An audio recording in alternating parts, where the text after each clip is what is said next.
Hello class. In this video I am acting the part of therapist for the client, Mrs. A. She's a case example in our Wheeler textbook.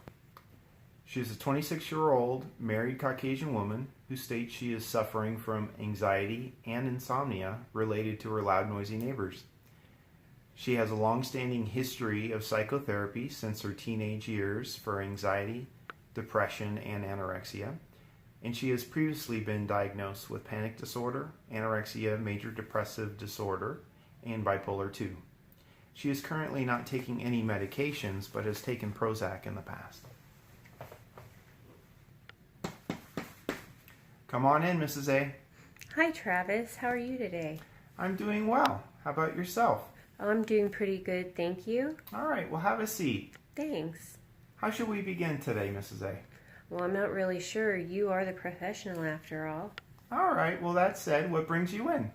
I'm having a lot of sleep-related anxiety due to some pretty new and loud, noisy neighbors I have upstairs. They have a dog they let bark all hours of the day and night, and friends over constantly, stomping, loud music, and just, generally being pretty loud, a lot of shouting, and I'm a light sleeper and, have a hard time going to sleep and staying asleep, and this has just exacerbated my problem, and I'm getting very anxious that I'm not going to get a good night's and a full night's sleep every night now.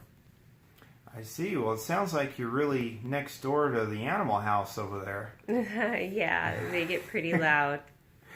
So what kinds of things have you tried to alleviate this problem?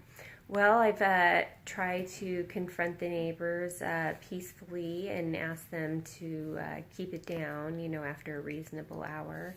And I'm just mostly told to mind my own business, and so I've gone to property management, but they just kind of seem unwilling or unable to escalate it any further. In the past, due to my previous sleep issues, I've tried some medications, a white noise machine, but that's just more noise, headphones, earplugs, but for one reason or another, nothing really seems to work out well for me. All right. Well, good for you for trying to resolve this peacefully. So it sounds like you've tried lots of things and they still disregarded your request. How did that make you feel when they said that you should just mind your own business?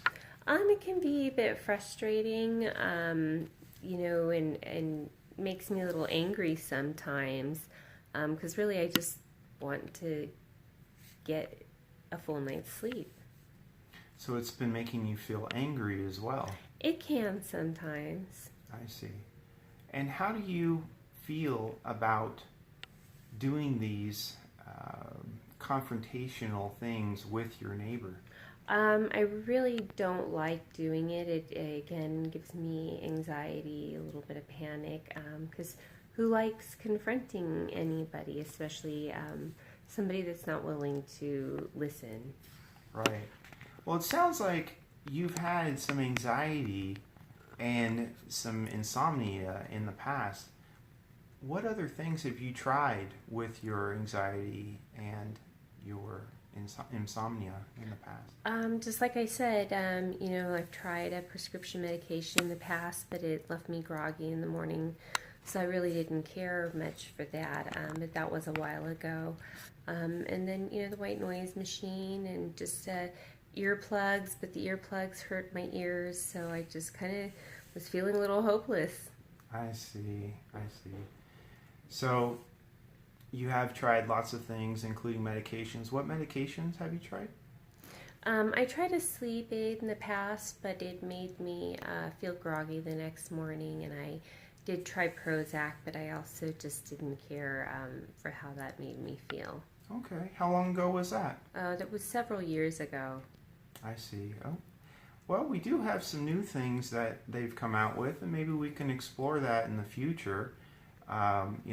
If we're going to try that, we could also try some things that you can do to help self-soothe yourself and help you get to sleep when things are bothering you or causing some anxiety. How does that sound?